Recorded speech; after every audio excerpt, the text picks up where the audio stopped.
Voyez-vous cette vaste tache sous la surface près du rivage? C'est un récif corallien. Il vous attire comme une invitation à vous approcher.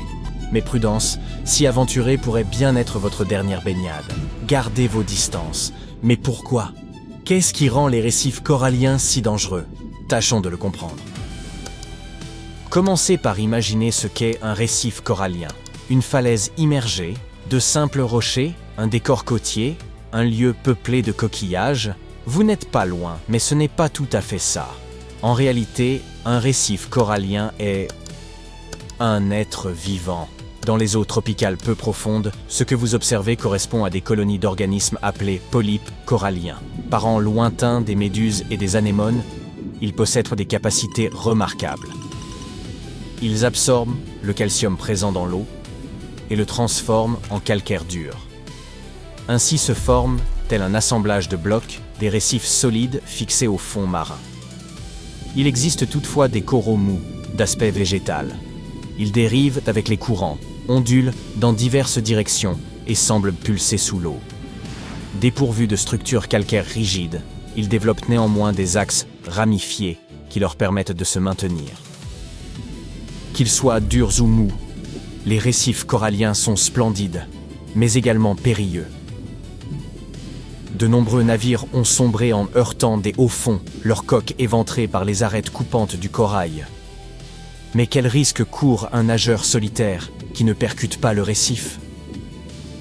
Vous pourriez plonger et admirer tranquillement les polypes. Pourtant, attendez-vous à croiser des créatures inattendues et fort peu accueillantes. Le récif n'est pas seulement une colonie vivante, c'est aussi l'habitat de milliers d'espèces marines. Certaines représentent un réel danger pour l'être humain, comme la pieuvre à anneaux bleus par exemple. Il s'agit d'une créature minuscule que vous remarquerez immanquablement grâce aux taches éclatantes qui parsèment son corps. Mais surtout, ne la touchez pas. Elle compte parmi les êtres les plus venimeux de la planète. La quantité de toxines contenues dans cette pieuvre est suffisante pour tuer 26 personnes, dont très peu survivraient à une telle rencontre. Le poison agit en quelques minutes, et aucun antidote n'existe à ce jour. Ce qui accroît encore le danger, c'est que sa piqûre est totalement indolore.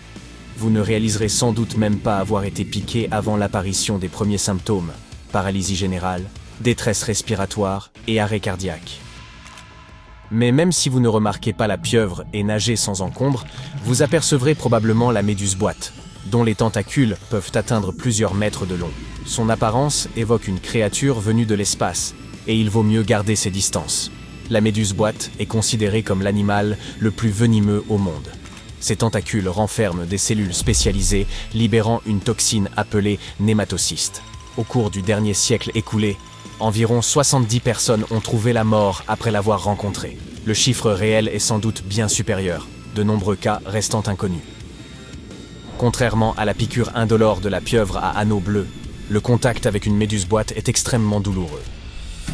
Un autre habitant dangereux des récifs coralliens est une pierre. Oui, observez bien, ce n'est qu'un rocher faisant partie du récif.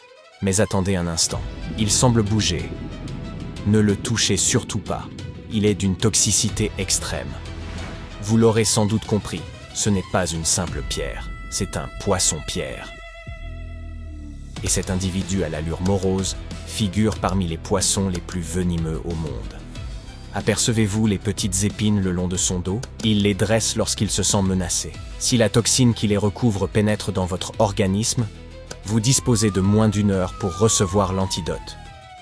Passé ce délai, mieux vaut ne pas envisager la suite. Souhaitez-vous encore vous approcher du récif corallien? Si tel est le cas, libre à vous. D'autres créatures inquiétantes y résident. Celle-ci, par exemple, ne cherche pas à se faire passer pour un rocher ou un être inoffensif. Son aspect est menaçant, et elle l'est réellement. Il s'agit de la murène. Ces longs poissons sous-marins ne sont pas venimeux, mais leur rencontre peut s'avérer désagréable. Leur morsure est très douloureuse, mais uniquement si vous les dérangez dans leur tanière. Certes, vous n'aurez probablement aucune envie de les provoquer, mais il est possible que vous vous approchiez par inadvertance de leur abri, sans savoir qu'il est occupé, et que vous le touchiez du doigt. Dans ce cas, attendez-vous à une riposte immédiate.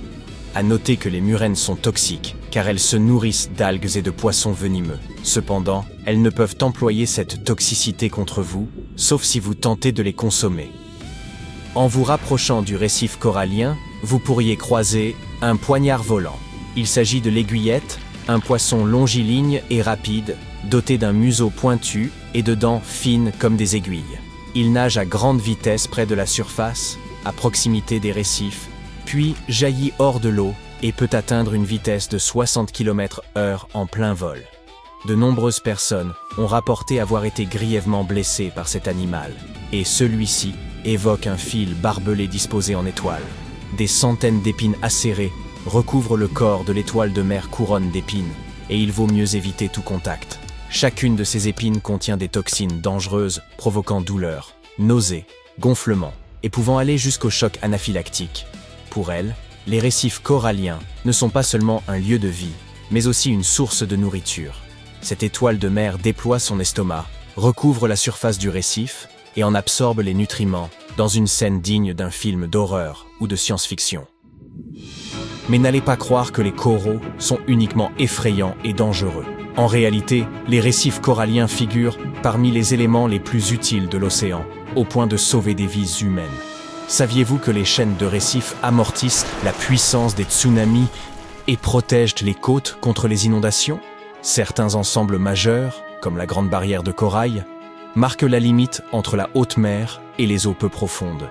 Ils longent les littoraux et forment un rempart naturel faisant obstacle aux tsunamis et aux glissements de terrain. Lors des tempêtes, les récifs rocheux fragmentent les vagues les plus violentes et en atténuent l'impact sur les rivages. Mais l'aspect le plus étonnant est que les coraux contribuent aussi à embellir votre profil Instagram. Oui, tout à fait. Vous connaissez ces magnifiques images au style paradisiaque, où l'eau près du rivage apparaît d'un bleu intense et le sable d'un blanc éclatant? Cette teinte particulière du sable provient justement des coraux. Comme vous le savez, leur structure est composée de carbonate de calcium. Lorsque les vagues et les tempêtes fragmentent les coraux, ces particules de calcium sont entraînées jusqu'au rivage. À cela s'ajoutent de minuscules débris de coquillages broyés. Avec le temps, couche après couche, ces éléments s'accumulent et donnent naissance aux plages de sable blanc. Au passage, les poissons perroquets participent eux aussi à cette beauté naturelle. Ces petits poissons se nourrissent des algues fixées aux récifs coralliens et ingèrent donc en même temps des fragments de corail. Une fois repus, ils rejettent ces particules, qui se transforment progressivement en sable blanc. Un seul poisson perroquet peut produire environ 90 kg de ces résidus de corail par an. Ainsi, d'une certaine manière, ce sable existe parce que les poissons perroquets se soulagent dans l'eau. Les récifs coralliens sont anciens. En moyenne, leur croissance n'excède pas 2 cm par an, mais observez leurs dimensions actuelles. La Grande Barrière de Corail s'étend sur plus de 2300 km et se développe depuis environ 8000 ans. Elle existait déjà lorsque les humains ont commencé à pratiquer l'agriculture, à domestiquer les animaux et à fonder leurs premiers villages. Certains récifs sont même encore plus anciens. C'est pourquoi il est essentiel de préserver cette merveille naturelle unique.